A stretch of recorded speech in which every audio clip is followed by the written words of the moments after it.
neck stabilizer or a neck collar.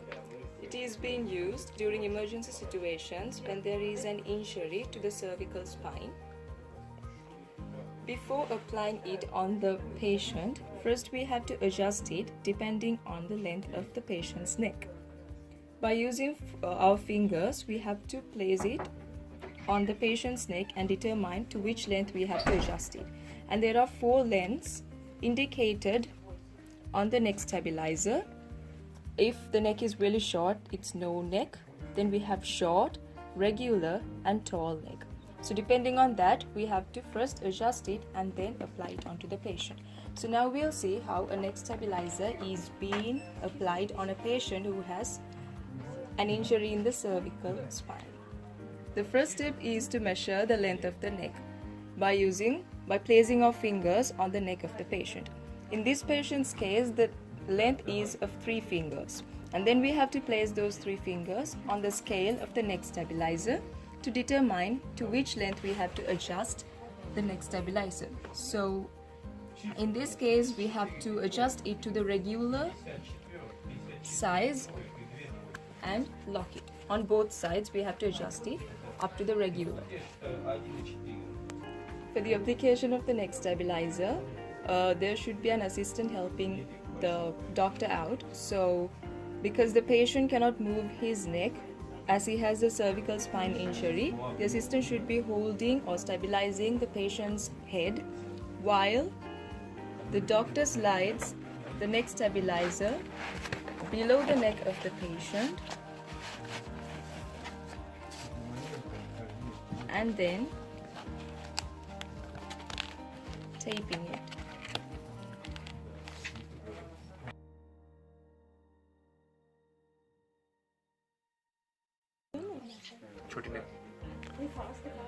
First, the doctor is measuring the length of the neck. In this case, the length is about of 2 fingers.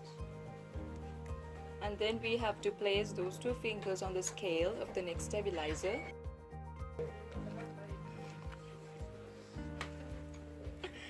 And then adjust it to the short stage in both sides of the neck stabilizer.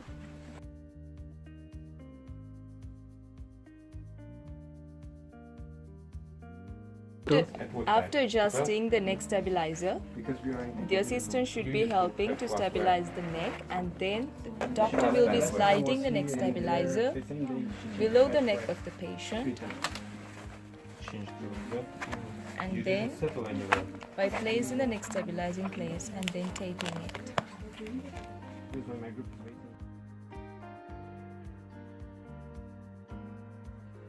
The next procedure is to discuss on how the patient will be transported.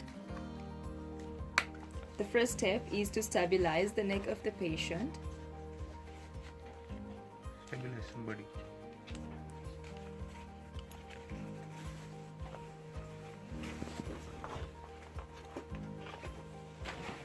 For this, the neck stabilizer is used.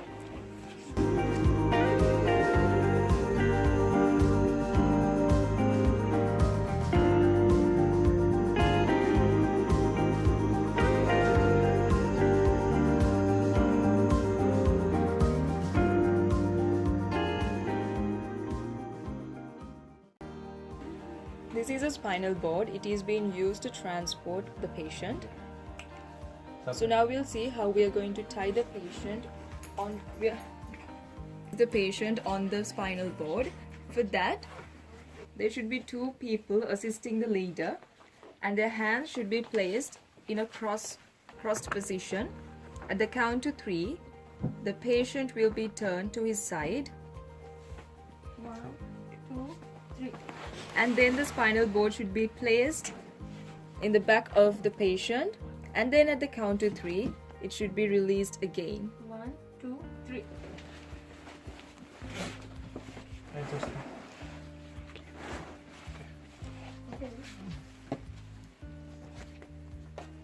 After that, we have to stabilize the patient by using the shown stabilizers, and if there are no stabilizers available, we can also use a cravat bandage. So now we are going to show you how the patient will be stabilized by using the stabilizers on the spinal board.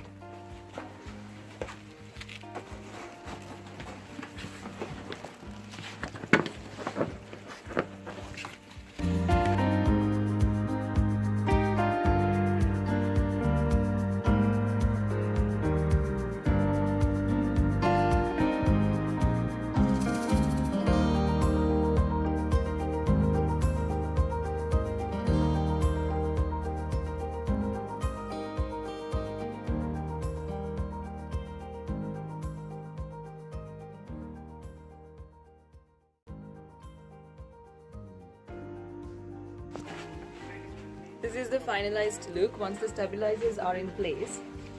So the next step is to transport the patient to the hospital.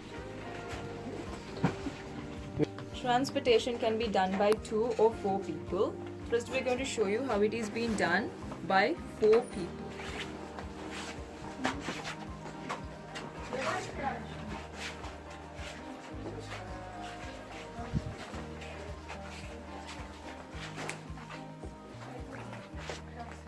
And next, how the patient is being transported by 2 people.